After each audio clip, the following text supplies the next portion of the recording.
Welcome to the Sporticos Football Stories podcast. I'm Craig Resnik-Hanson. On today's episode, I had the pleasure of speaking to legendary commentator Ian Darke. On top of his work in boxing and athletics, Ian has been a giant of the football broadcasting world for more than 3 decades. We asked him what's changed in the industry over the years, what advice he would give to a budding broadcaster, his strangest moments in the booth, and much more. So sit back, relax, and enjoy our chat with the one and only Ian Darke.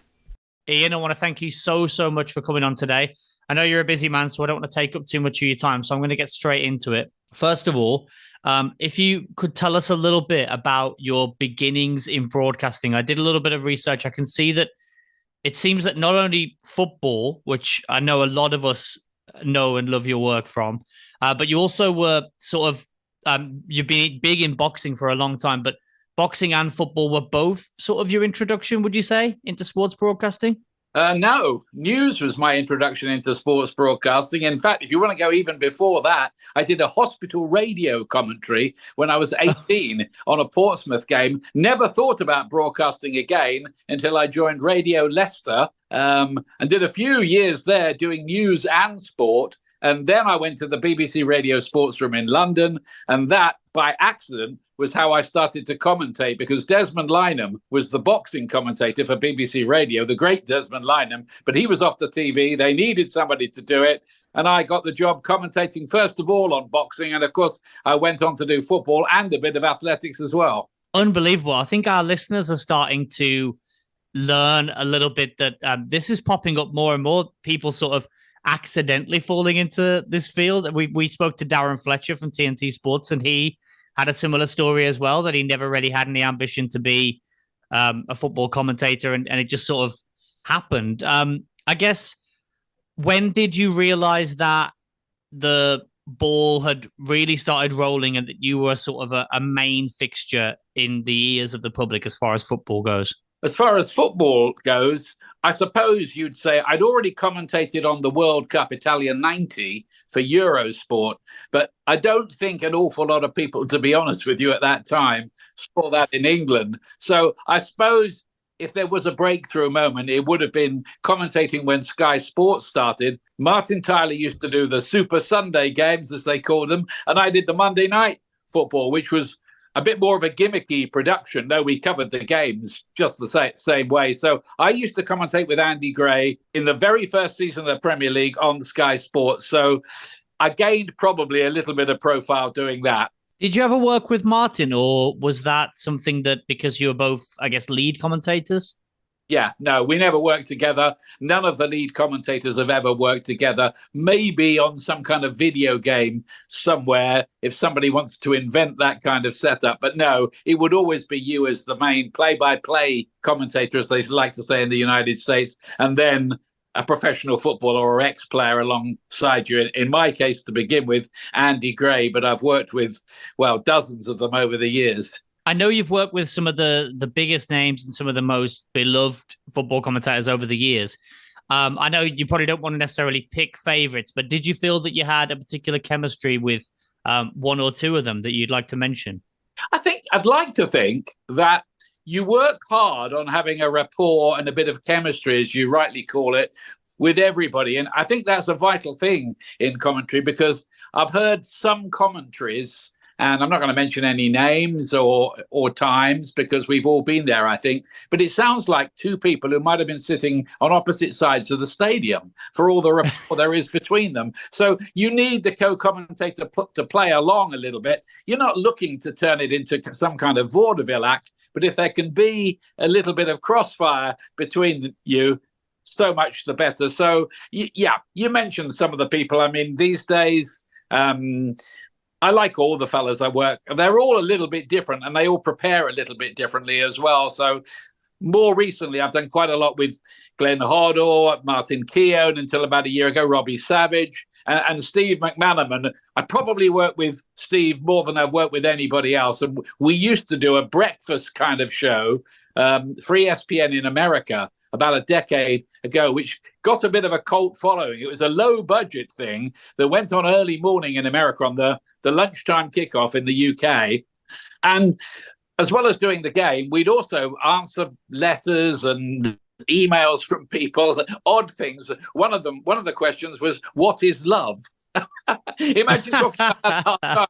But anyway, this became a bit of a cult thing in the United States. Well, you mentioned the United States there. This is something I really wanted to touch on because a lot of our listenership will be familiar with your work in the UK, of course, but working for ESPN and Fox, would you say, what are the differences between working on British TV and working on US TV when it comes to covering football in particular? Not so much of a difference these days. I think going back 20 or 30 years, you were probably talking to an audience who weren't overly familiar with the game. Let's put it this way. The first time I did any matches for the United States audience was the 1994 World Cup, which was staged in the USA, just like the next one is going to be.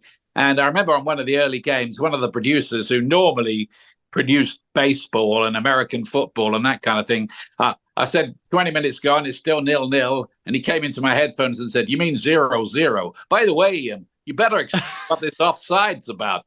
So it was all a bit like that in those days. But these days, the kids in America now, the young guys and young girls too, who play a lot of the game, watch all the European leagues. It's all available to them. They watch the Premier League as well. And it's a very informed audience, just the same as the United States team is a pretty respectable team who have to be taken seriously, as England have found out a couple of times. Yeah, absolutely. I mean, they've gone far in multiple competitions and they're always in and around qualifying out of the group. That's for sure. You've had a long and storied career, which is still going on at the top level. Do you have any advice to sort of budding football or sports more generally broadcasters? Yeah, I'd say if you want basic kind of guidelines, and I don't want to play the role of being some guru or doyen of the sport, because a lot of the young fellas coming through are very good and they've got their own style. And that's important. Don't try to be like another commentator you might admire. Be yourself on air. But I think there are some real good guidelines. I think one of the most underrated qualities you can have is have some warmth. Be a good guest in people's living room. Don't be some bore spouting loads and loads of stats that they don't want to know about the game. You can over-prepare the match. The key is, I think, to watch a football match and let it tell the story to you and pick up on those stories. I think you've got to have a pretty good editorial brain. You've got to know what the narrative of the game is.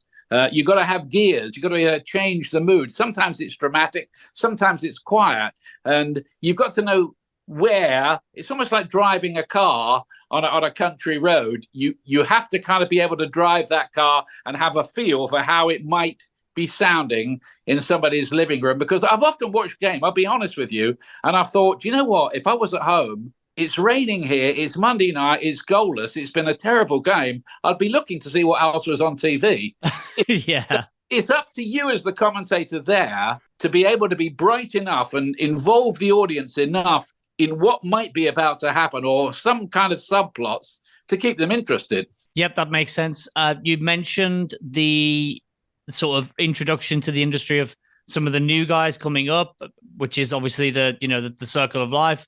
Some commentators finish, new commentators come in, but yep. You've been through so many different eras of football commentary. What would you say has changed about the business since you first arrived? Well, the access, sadly, isn't what it used to be. It used to be a big event if the football match was on the television, so the clubs would react to that. It was a bit of a novelty for them as well. So you'd ring the manager. He might even invite you along to the training. I remember going and seeing Southampton train when Alan Ball was the manager, a few other clubs as well. They'd invite you in for a cup of tea before the game, probably give you a little insight in what the team was going to be, even though most managers treat that information like it's a state secret and still do. Rightly so.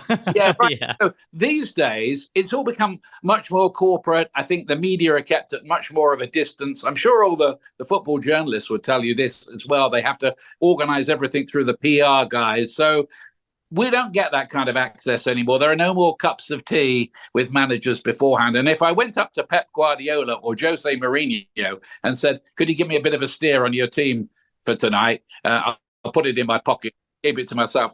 They would look at me as if I'd just arrived from Mars, if I'm honest with you. So that isn't a question. I mean, you just hope you've got a few contacts in the background at the club who might be able to just give you a bit of information about certain players who aren't going to play in this game because they're not ready yet. They picked up a knock in training, or to watch because this kid's doing pretty well and he might be on the bench for this game, and so on. But it's become a lot harder. And what I think it's the hardest era to commentate on the game in, because the 5 substitutes rule, you're changing half the players. In some games, half the outfield players are changed. So you've got the players in your head. Now it's a completely different chorus line out there. There's that. There's the whole VAR complication. There's so many more foreign players. So the pronunciation is a bit more of an issue than it would have been, say. I could go on. I mean, it's just become a lot more complex. We've got to watch that, because the whole essence of football is that it's a simple and dramatic game. We don't want to keep on adding, I don't think, layers and layers of things which will dilute the drama, as they're starting to do. No, it's something that's troubling a lot of fans out there, 100%, because it really is becoming overly complicated and difficult to follow, I think, in a lot of cases. And I can't speak to being a audio commentator in any sense, but as a live text commentator, I can tell you it's the same thing. It's, you're trying to, as quickly and as sort of eruditely as you can sum up the vital action of what's going on. And also you're like, oh, okay, they're bringing on 3 subs now because they've got 5. Oh, and there's a VAR check. So the goal that I just reported on isn't real anymore and I need to change. It's complete chaos at times, especially if it's a game that's very, sort of rife with that kind of action going on. I can imagine that in the commentary booth, it's even worse. But I wanted to touch on another thing. Sorry to cut you off, Ian. I was going to say, I was working with Stuart Robson and Don Hutchison recently, and I said it's almost got to the stage now where we need a secretary sitting alongside us to keep a note of all the players who've left it. I can believe it, especially if you're covering a game where you maybe not so, completely aware of the two teams. Like I've covered a lot of, women's football from Australia and New Zealand.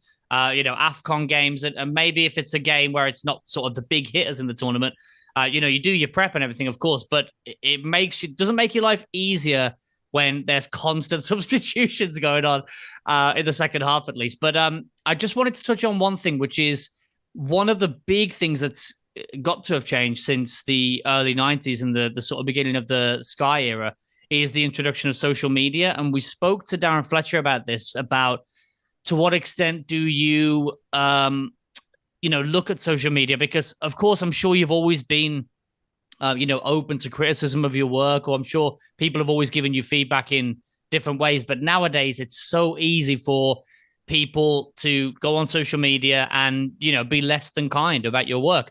Darren Fletcher told me he keeps it at arm's length for that reason. What's your approach to social media? And have you had any sort of pitfalls as far as, its toxicity at times? Well, I think you've picked a very good word there, Craig, toxicity. So I think keeping at arm's length is a very, very good idea indeed. In fact, not to look at it at all, because so much of it really, and I hate to say this, is tribal nonsense.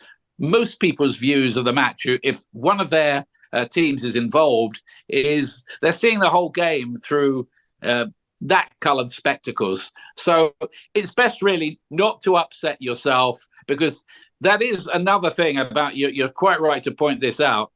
Barry Davis and Brian Moore and John Motson, bless him, in that era, they didn't have to put up with this, their work being ripped apart by people on Twitter. But I think over time, you learn to just take it all with a bit of a pinch of salt, to be honest with you, because some people like what you do, other people don't. And I've always said the same thing. One person's great commentator is another one's pain in the neck. And that's how it is. I suppose you'd worry if everybody talking about you thought that you were absolutely rubbish. But, basically, my message is to the people, there's not really much point in contacting me about what you think about my commentary during a game, because I just don't look at it. Yeah, and you talked about tribalism there, which is, has always been there, I'm sure, but with social media, it's heightened.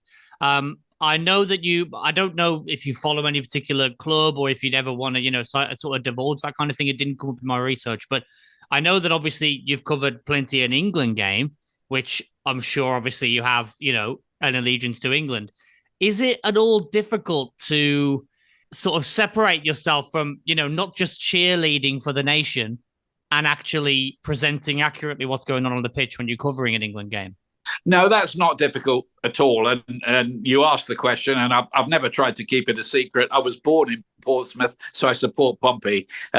Always have done all my life. It's ruined many a Saturday. I've only had to commentate on probably when they're in the Premier League. I've probably commentated on them 3 or 4 times during that 7 years. And what you do is you almost overcorrect, if anything.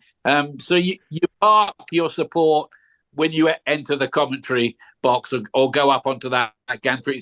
Same with England. Yeah, deep down, you want them to win. But really, when you're calling a football match, you're calling Team A against Team B. And to all those critics, and every commentator who's done the job will tell you they've been accused of being biased by the supporters of both teams. And I always say the same thing in response.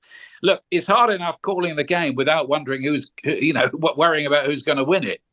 Yeah, absolutely. Like you say, every commentator has gone through that. It happens pretty much daily on Twitter. As we wrap up here, what would you say? A lot of times, I think commentators get asked in interviews, or pundits get asked, the sort of greatest moment of your career. You've had so many that I think we all already know them. We've listened to them, but what would you say has been one of the strangest moments of your commentary career? Can you think of any particular game that you've covered around the world where something's happened that was particularly memorable for you? I think the strangest and weirdest game I ever covered was that World Cup semi-final between Brazil and Germany.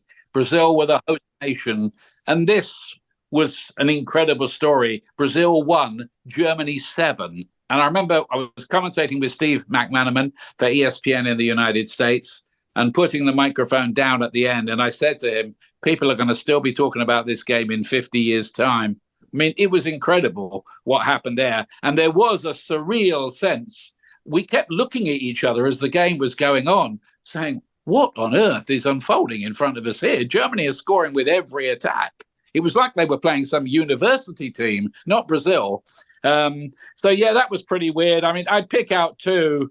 I was lucky enough to cover that game in the Champions League, the remontada, where Barcelona scored 3 in the last 7 minutes to come back and knock out Paris Saint-Germain. That was pretty wild that night. And I was there, although, of course, it's Martin Tyler's commentary that everybody remembers of the famous Aguero goal. But we were doing that too for the American audience. And what a moment that was. Martin was right. He picked great words. Martin was right. We'll never see anything like it again. We won't, I don't think. Absolutely not. I think you're quite right there. The final thing I want to ask you is, you've had an unbelievably illustrious career, but it's by no means over. What would you say you are looking forward to next, whether it's, this year or whether it's any, big international tournaments coming up? What has got you... I guess for you, I guess sometimes maybe it could become a bit of a buzzman's holiday when you're sort of covering all these big competitions for your whole career. But what's really got you excited for the next year or 2?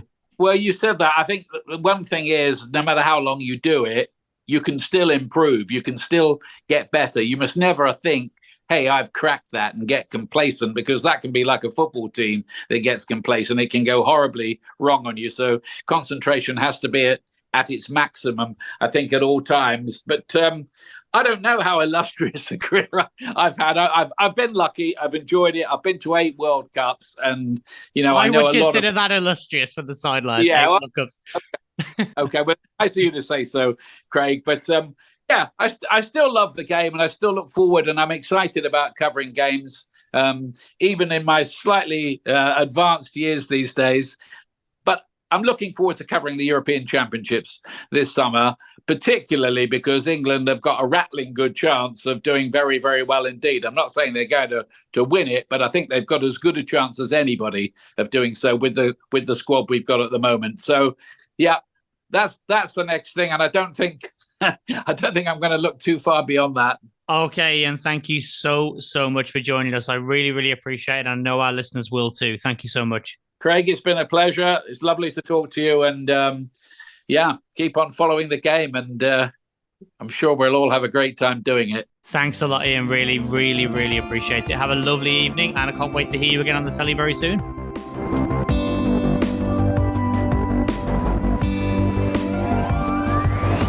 Thanks so much for listening to the Sporticos Football Stories podcast. It was such a pleasure talking to Ian, and we can't wait to bring you more chats with fans from across the footballing landscape, from ex-pros to bloggers, broadcasters, YouTubers, and more. If you've enjoyed this episode, please consider subscribing. If you really liked it, give us a 5-star review wherever you get your podcasts. That will help us out so much. Thanks again, and catch you next time on the Sporticos Football Stories podcast.